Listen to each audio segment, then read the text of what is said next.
Trump campaigned on behalf of and grew very close to the Gold Star families, he promised them accountability. And last night, he kept his promise. He spoke to those Gold Star families yesterday ahead of his speech in an incredibly heartwarming call to share this incredible news. And as President Trump asked in his speech last night, how could anyone possibly be opposed to any of this action that he is taking? Well, apparently, the modern-day Democrat Party could. The behavior of Democrats last night was completely disgraceful and demonstrated how severely out of touch they are with the American public. It was the most shameful moment in the history of presidential addresses in that beautiful chamber.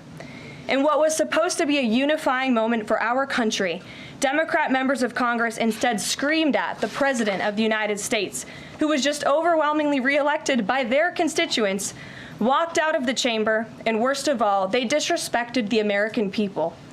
Democrats didn't stand to keep men out of women's sports.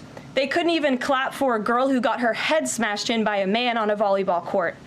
Democrats didn't stand for an innocent and beautiful child who is surviving brain cancer. They opposed eliminating taxes on tips and Social Security. They didn't stand in favor of cutting taxes for hardworking Americans.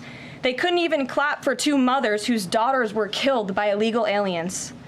One of the only things that could get Democrats off their feet last night was cheering for Ukraine, not for America.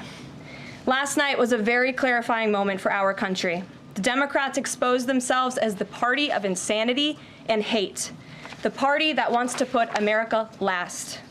They've allowed their Trump derangement syndrome to stop them from celebrating America and our people, and we will not allow them to forget that. And it's not just the Democrat Party. The mainstream media still doesn't get it.